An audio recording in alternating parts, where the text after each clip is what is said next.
पृथ्वी की गतियाँ। पृथ्वी एक गतिशील पिंड है जिसकी दो गतियाँ हैं, घूर्णन अथवा दैनिक गति रोटेशन, दूसरा परिक्रमण अथवा वार्षिक गति दैट इज रिवोल्यूशन। ये दोनों गतियाँ साथ साथ होती हैं। घूर्णन गति। पृथ्वी अपने अक्ष पर पश्चिम से पूर्व की ओर चक्कर लगाती है, जिसके कारण दिन और रात होते हैं। पवन एवं समुद्री धाराओं की दिशा में परिवर्तन होता है एवं समुद्र में ज्वार भाटा आता है। पृथ्वी को अपने अक्ष पर एक चक्कर पूरा करने में 23 घंटे 56 मिनट व 4.9 सेकंड लगते हैं। इसे नक्षत्र दिवस सिडिरियल डे कहते हैं। पृथ्वी जिस अक्ष पर घूमती है वह काल्पनिक रेखा है जो पृथ्वी के केंद्र से होकर उत्तरी और दक्षिणी ध्रुवों को मिलाती है। पृथ्वी इस अक्ष पर पश्चिम से पूर्व घूमती है तथा पृथ्वी का यह अक्ष अपने कक्ष तल के साथ 66 एंड हाफ डिग्री का कोण बनाता है। परिक्रमण गति। पृथ्वी अपने अक्ष पर घूमने के साथ साथ सूर्य के चारों ओर भी चक्कर लगाती है। पृथ्वी की इस परिक्रमा को मार्ग वामावर्त काउंटर क्लॉकवाइज है। यह मार्ग दीर्घवृत्तीय एलिप्टिकल है। पृथ्वी की परिक्रमा का मार्ग दीर्घवृत्तीय होने के कारण पृथ्वी और सूर्य के बीच की दूरी वर्ष भर एक समान नहीं रहती। अतः 3 जनवरी को सूर्य और पृथ्वी के बीच की दूरी अपेक्षाकृत कम 1470 लाख किलोमीटर होती है, जिसे उपसौर पेरिहेलियन कहते हैं, जबकि 4 जुलाई को पृथ्वी सूर्य से अपेक्षाकृत अधिक दूर होती है 1521 लाख किलोमीटर। इसको अपसौर एपहेलियन कहते हैं। परिक्रमण गति के प्रभाव। पृथ्वी की परिक्रमण गति रेवोल्यूशन के निम्न प्रभाव देखे जा सकते हैं। कर्क और मकर रेखाओं का निर्धारण, सूर्य की किरणों का सीधा और तिरछा चमकना, वर्ष की अवधि का निर्धारण, ध्रुवों पर 6 से 6 माह के रात दिन का होना, धरातल पर ताप वितरण में भिन्नता, दिन रात का छोटा बड़ा होना, ऋतु परिवर्तन, जलवायु कटिबंधों क्लाइमेटिक जोन्स का निर्धारण, सूर्य के चारों ओर परिक्रमा करते हुए पृथ्वी का अक्ष दीर्घवृत्त के तल से 66.5 डिग्री झुका होता है और पृथ्वी इस तल पर लंबवत रेखा से 23.5 डिग्री झुकी होती है। इस झुकाव के कारण ही सूर्य की किरणें पृथ्वी पर पूरे वर्ष एक समान रूप से नहीं पड़ती और मौसम परिवर्तन हो जाता है। 4 प्रमुख ऋतुएं। पृथ्वी की घूर्णन गति तथा परिक्रमण के कारण 4 प्रमुख ऋतुएं बसंत, ग्रीष्म, शरद तथा शीत होती हैं। बसंत ऋतु 21 मार्च को सूर्य भूमध्य रेखा के ठीक ऊपर होता है। इस समय उत्तरी समशीतोष्ण क्षेत्र में बसंत ऋतु होती है। ग्रीष्म ऋतु 21 जून को सूर्य कर्क रेखा के ठीक ऊपर होता है, अतः इस समय उत्तरी समशीतोष्ण क्षेत्र में ग्रीष्म ऋतु होती है। शरद ऋतु 23 सितंबर को सूर्य पुनः भूमध्य रेखा पर वापस आ जाता है, अतः इस समय उत्तरी समशीतोष्ण क्षेत्र में शरद पतझड़ ऋतु होती है। शीत ऋतु 22 दिसंबर को सूर्य मकर रेखा के ऊपर होता है तथा इस समय उत्तरी समशीतोष्ण क्षेत्र में शीत ऋतु होती है। परिक्रमण समय। पृथ्वी का परिक्रमण समय रेवोल्यूशन टाइम 365 दिन 5 घंटे 48 मिनट है। इस 5 घंटे 48 मिनट के कारण प्रत्येक 4 वर्ष में एक दिन की वृद्धि हो जाती है और उस वर्ष में 366 दिन होते हैं। इसे लीप वर्ष या लीप ईयर कहते हैं। इसमें फरवरी 29 दिन की होती है। पृथ्वी की परिक्रमण गति की अवधि 2 प्रकार की होती है, नक्षत्र वर्ष और सौर वर्ष। नक्षत्र वर्ष को सिडरियल ईयर, इसकी अवधि 365.2563 दिन है। सौर वर्ष सोलर ईयर, इसको उष्णकटिबंधीय वर्ष ट्रॉपिकल ईयर भी कहते हैं। इसकी अवधि 365.24 दिन अर्थात 365 दिन 5 घंटे 48 मिनट 45 सेकंड होती है। संक्रांति या अयनांत, ये वर्ष की वे तिथियां हैं जिनमें दिन एवं रात की लंबाई में अंतर सर्वाधिक होता है। कर्क संक्रांति या ग्रीष्म अयनांत समर सोलस्टिस 21 जून को सूर्य कर्क रेखा पर लंबवत चमकता है। परिणाम स्वरूप उत्तरी गोलार्ध नॉर्दर्न हेमिस्फीयर में सबसे बड़ा दिन होता है और ग्रीष्म ऋतु होती है।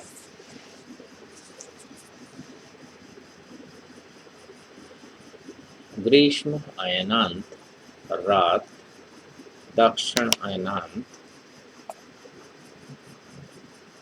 उत्तर दक्षिण, दिन 24, आर्कटिक व्रत दिन रात,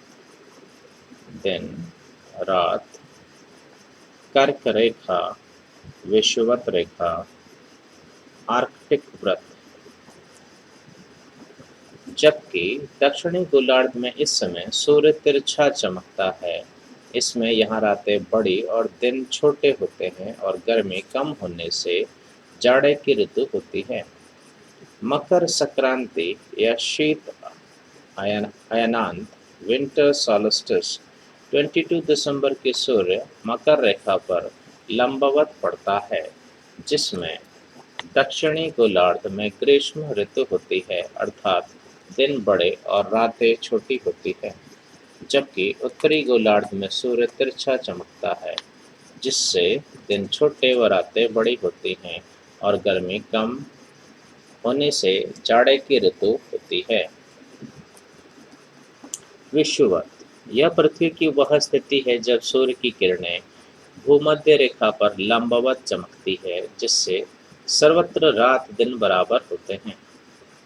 बसंत विषुवत 21 मार्च एवं शरद विषुवत विषुव ऑटमनल इक्विनेक्स 23 सितंबर का होता है। सूर्य ग्रहण एक्लिप्सिस का अर्थ किसी खगोलीय पिंड के अंधकारमय हो जाने से है, जो कि किसी अन्य खगोलीय पिंड के उस खगोलीय पिंड के प्रकाश मार्ग में आने के कारण होता है। ग्रहण दो प्रकार के होते हैं। चंद्र ग्रहण, जब पृथ्वी सूर्य और चंद्रमा के बीच आ जाती है तो सूर्य की संपूर्ण रोशनी चंद्रमा पर नहीं पड़ती। इसे चंद्र ग्रहण यानी ल्यूनर एक्लिप्स कहते हैं।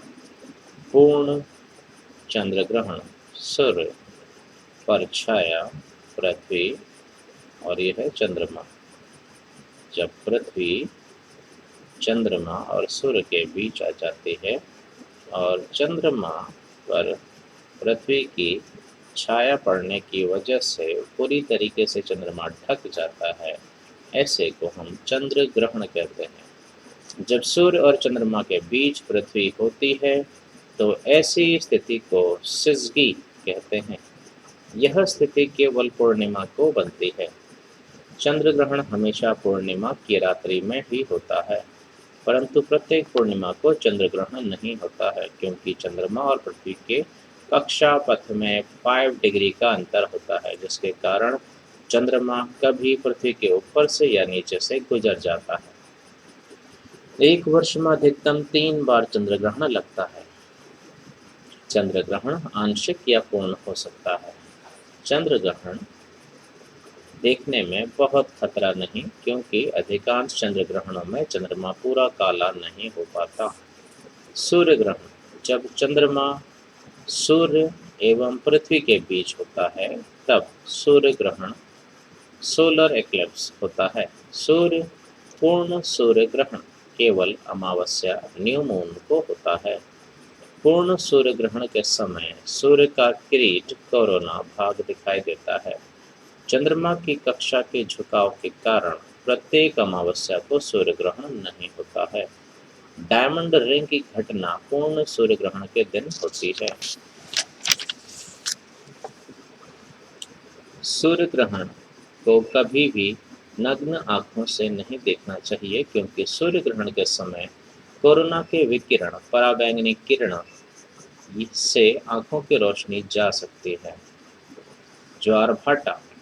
समुद्री जल दिन में 2 बार निश्चित समय अंतराल पर ऊपर उठता तथा नीचे गिरता है। यह प्रक्रिया ज्वार भाटा टाइड कहलाती है। ज्वार भाटा की उत्पत्ति के संबंध में प्रगामी तरंग सिद्धांत का प्रतिपादन विलियम वेवेल ने किया है। ज्वार भाटा की उत्पत्ति सूर्य एवं चंद्रमा की गुरुत्वाकर्षण शक्ति के कारण होती है। 2 ज्वार भाटा के बीच का अंतराल 12 घंटे 26 मिनट होता है।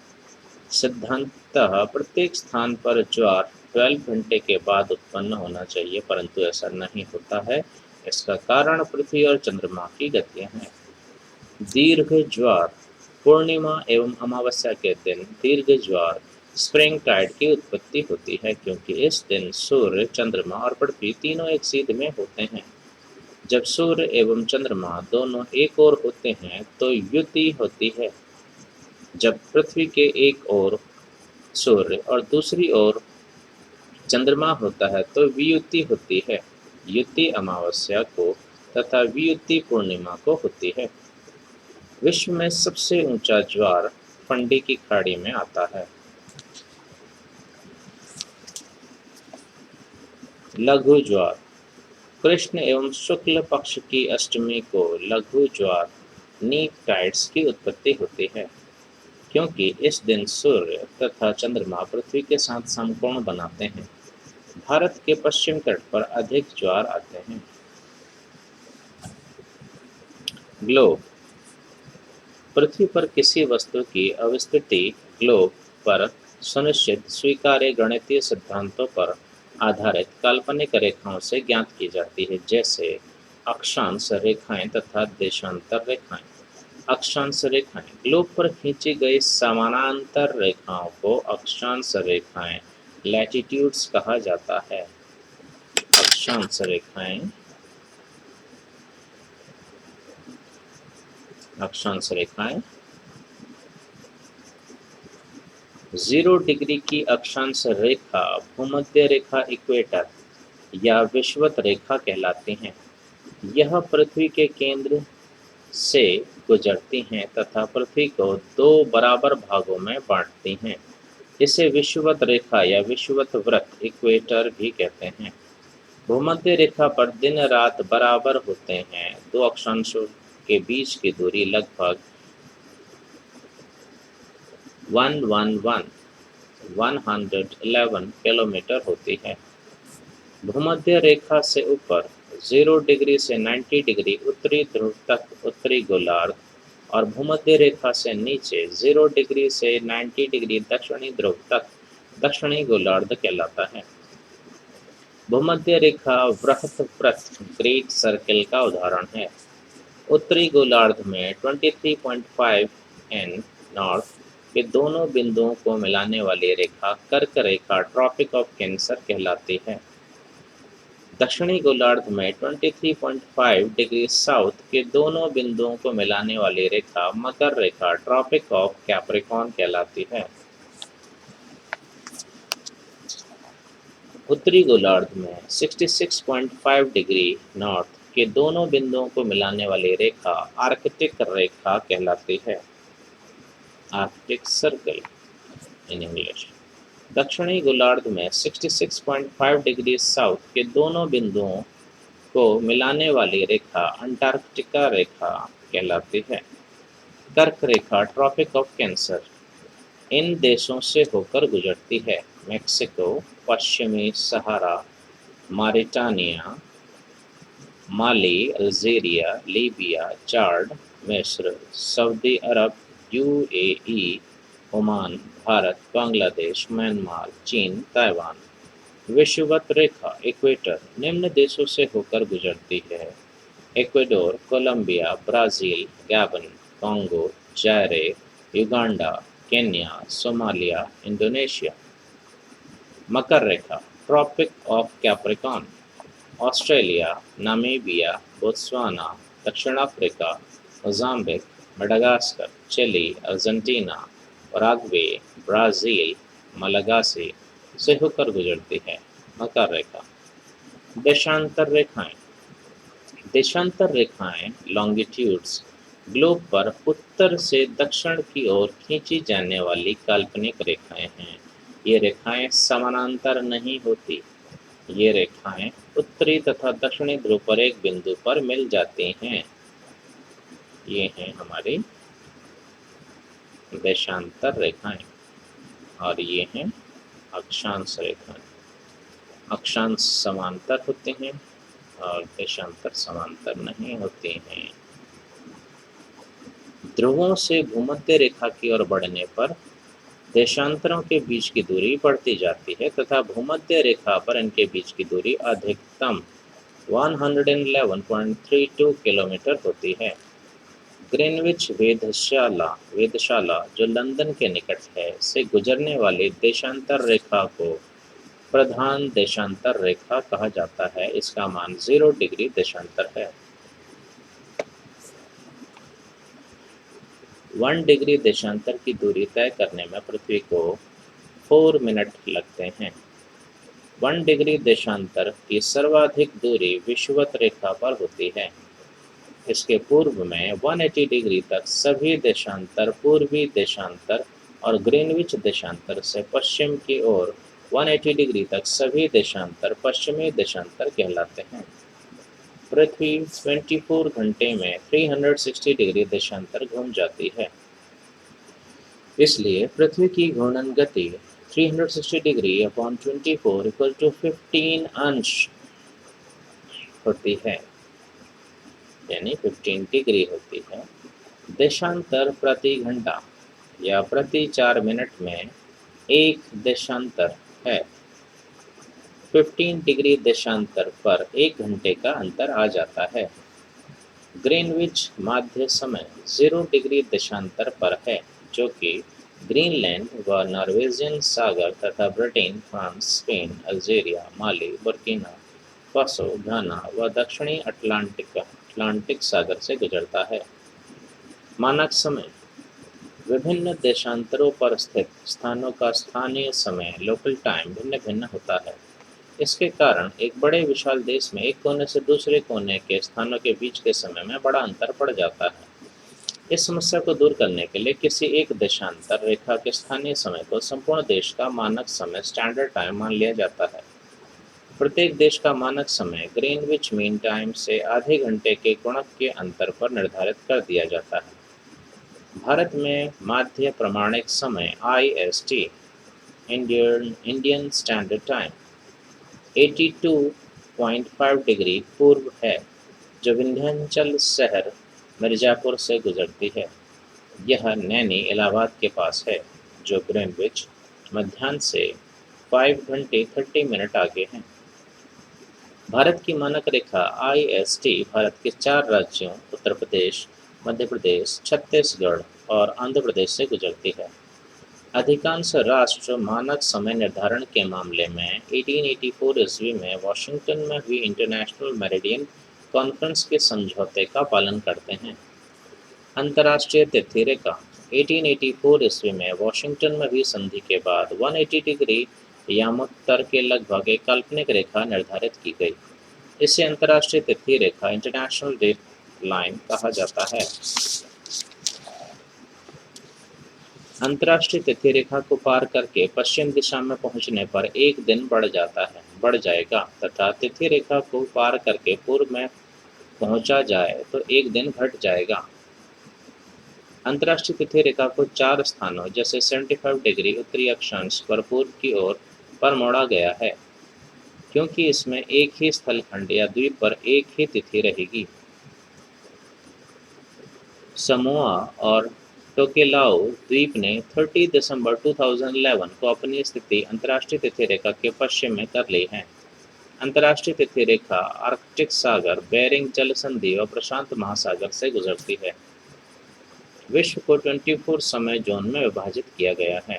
चीन व भारत में एक ही समय जोन पाया जाता है, जबकि अमेरिका में 7, रूस में 11 तथा ऑस्ट्रेलिया में 3 समय जोन हैं।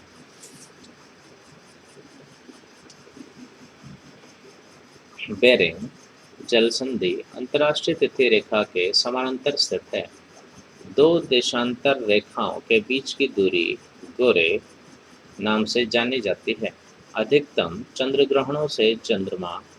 चंद्रग्रहणों में चंद्रमा का रंग लाल सा होता है।